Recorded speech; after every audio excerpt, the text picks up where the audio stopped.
¿Cómo está, Hugo? Buenas noches, bienvenido a Estudio Abierto. Doctor, buenas noches. Buenas noches, Miguel, un gusto estar con ustedes.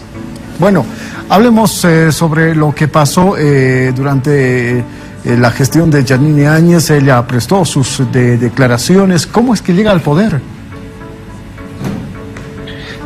Yo creo que cada día tenemos mayor información de la forma en la que llegó al poder, de una manera absolutamente inconstitucional, con una participación directa de todos los partidos de la oposición de aquel momento al presidente Evo Morales, en la que prácticamente se cerró cualquier vestigio de constitucionalidad. Lo ha dicho la señora Áñez, quedan evidencias de las contradicciones del señor Mesa a lo largo de todo ese tiempo, así que la verdad está saliendo a relucir. Es una verdad en la que se constata que el presidente Evo Morales fue víctima de un golpe de Estado con una participación pues de todos aquellos que hoy tratan en sus acciones con acciones y declaraciones distractivas.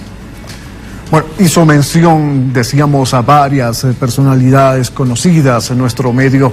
Son 30 personas a las que hace mención, doctor.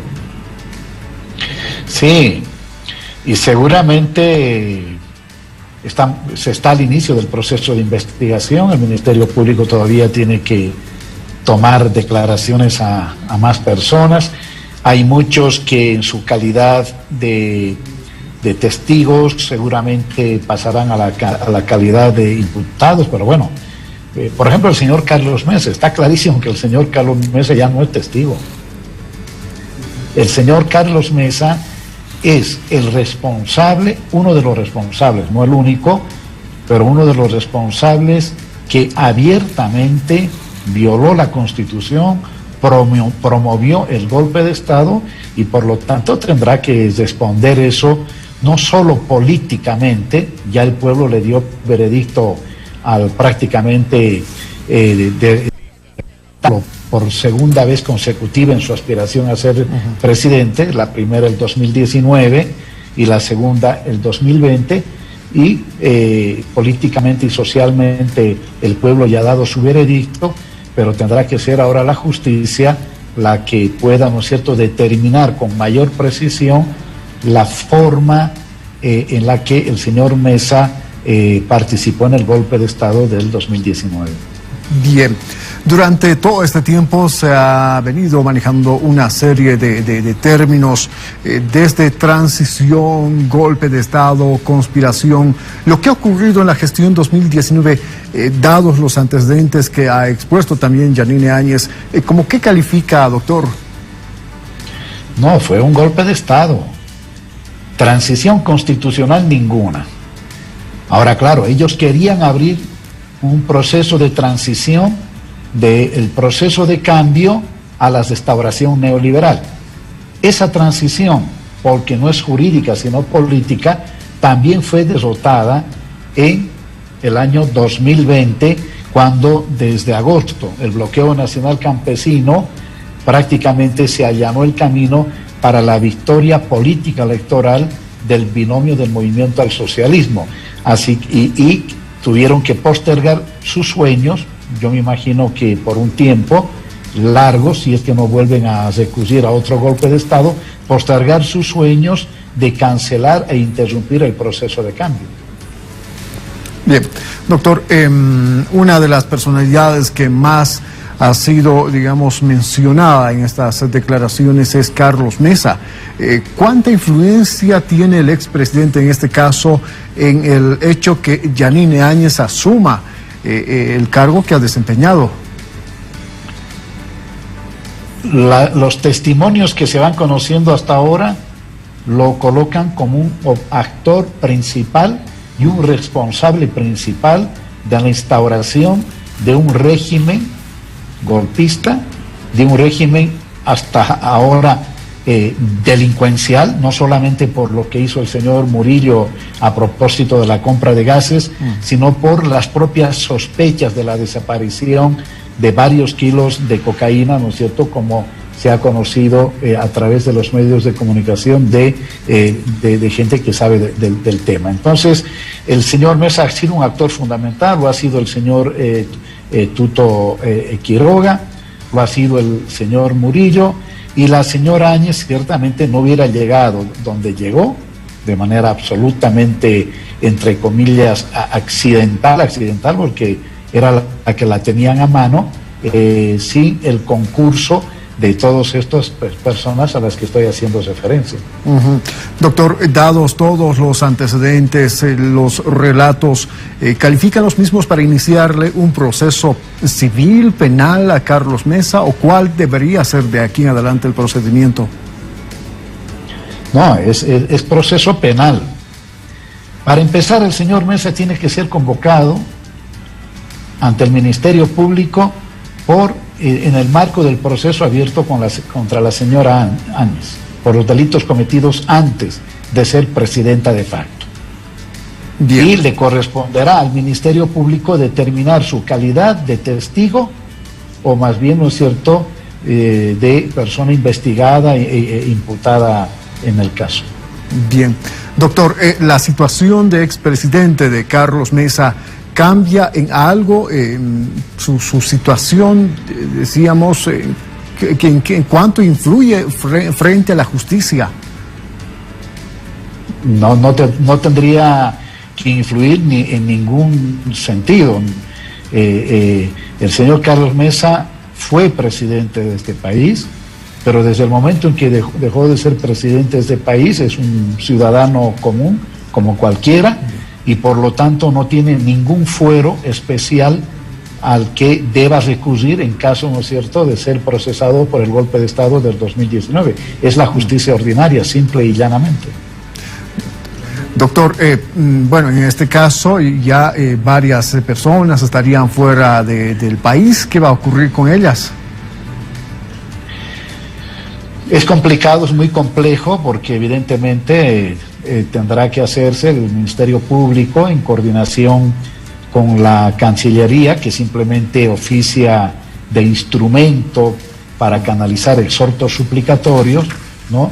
Tendrán que ver, ¿no es cierto?, con la Interpol, en fin, y con los tratados de extradición que se tiene con Estados Unidos, con el Brasil, tratar, ¿no es cierto?, de encontrar las mejores condiciones para que estos señores puedan responder ante la justicia boliviana en el tiempo, entre comillas, más corto posible. Digo entre comillas porque la verdad que el extraditar a cualquier ciudadano por cualquier tipo de delito siempre es una cosa que no sucede en corto plazo, es decir, sucede en no menos de un año. Entonces ahí hay un problema que es muy complicado de resolver.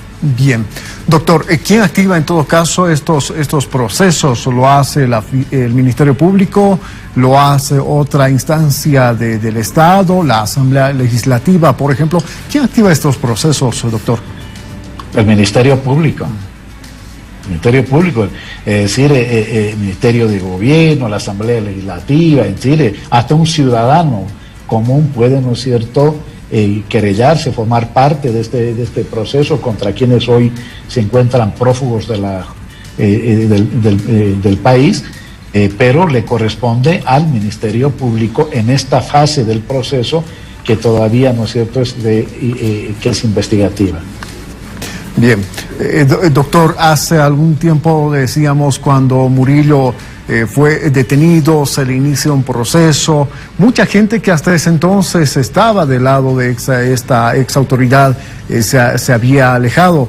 Ahora, al conocerse las declaraciones de Áñez respecto a Mesa, ¿ocurrirá lo mismo con el expresidente? ¿Cuál es la visión que usted tiene al respecto, doctor?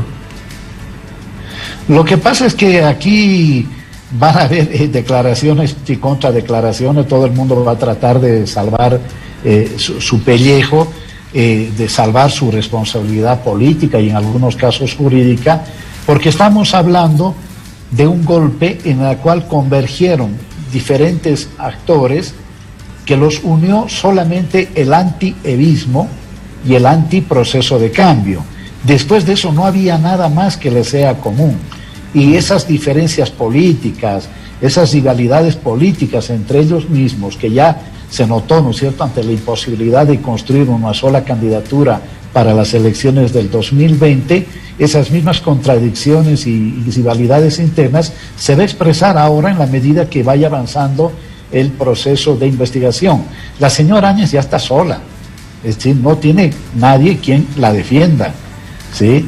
Y cuando sale el señor Mesa a hacer declaraciones, no sale para defender a la señora Áñez, sino, ¿no es cierto?, para tratar de poner un manto, ¿no?, una cortina de humo, como se dice, a la participación de él en el golpe de Estado del 2019. Doctor, otro nombre que se maneja bastante es el de Sánchez Berzaín. ¿Habrá tenido alguna participación en la ex autoridad en los hechos del 2019? ¿Qué ha ocurrido con el mismo? ¿Qué criterio tiene, doctor? Lo mismo que acabo de decir hace un momento. Está claro que la correa de transmisión del señor Carlos Sánchez Berzaín con el gobierno fascistoide de la señora Áñez fue la exministra de Comunicación Roxana Lizárraga, por lo menos entre las más visibles.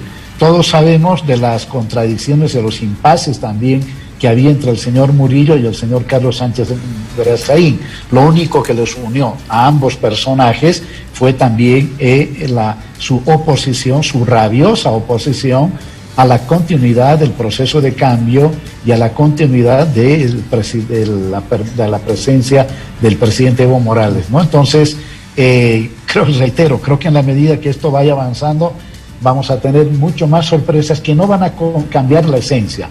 La esencia aquí es que moros y cristianos se unieron para preparar, para promover, para ejecutar el golpe de Estado del 2019. En la medida que avance esta investigación, tendremos mucho más sorpresas, estoy absolutamente seguro. Bien, Luis Fernando Camacho es otra de las personas mencionadas en las declaraciones de la señora Áñez. Iniciar un proceso contra la ahora autoridad electa ¿podrá generar algún tipo de repercusión en Santa Cruz? ¿Qué criterio tiene sobre el particular, doctor? Lo que pasa es que ahí hay un tema que deberíamos reflexionarlo todos. El tener un cargo, el ser autoridad nacional o subnacional, no debería, ¿no es cierto?, ser una convocatoria ni mucho menos una garantía de impunidad. Todos sabemos que el señor Camacho ha sido la punta de lanza del proceso de desestabilización a través de cabildos, donde ya se fijó la línea.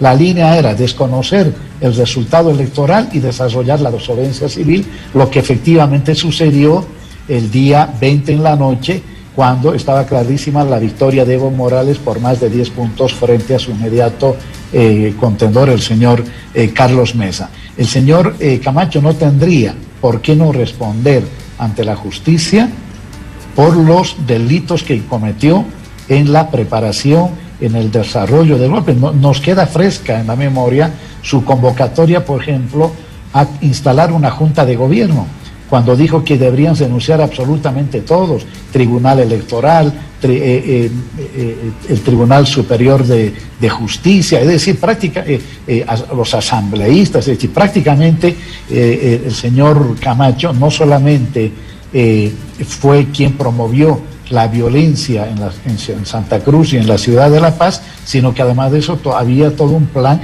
que no le salió como él quería, pero en esencia logró, ¿no es cierto?, el derrocamiento del presidente Evo Morales. Doctor, termino con esto. ¿Uno se imaginó alguna vez un golpe de Estado con militares en las calles al estilo de los 70? A ver, muchas gracias por esa pregunta para cerrar esto. Muchos dicen que no fue un golpe de Estado. Las Fuerzas Armadas participaron por acción y por omisión. Por omisión, al sugerir, entre comillas, la renuncia del presidente Evo Morales, porque no es un ciudadano común el que le pide la renuncia a Evo Morales, sino las Fuerzas Armadas y en traje de combate. Y eso ya dice mucho. Y luego por acción, debido a su participación en las masacres de Sencata y Sacaba. El golpe del 2019 fue una combinación de la forma clásica de los golpes del 60 y los 70 con nuevas formas que tienen que ver, ¿no es cierto?, que no fueron los militares los que se quedaron, sino que dejaron a una civil que llegó a ser presidenta violando la Constitución y el reglamento interno de la propia Asamblea Legislativa Plurinacional. Gracias, doctor, por habernos acompañado hoy en el estudio abierto. Aguardemos una próxima entrevista. Gracias, doctor. Bueno, muchísimas gracias. Hasta luego. Hasta luego. Vamos a continuar con nosotros con más. Inmediatamente vamos a establecer contacto con Cochabamba. Ariel, tenemos más desde esta ciudad. Pausa, perfecto. Enseguida estamos con Cochabamba.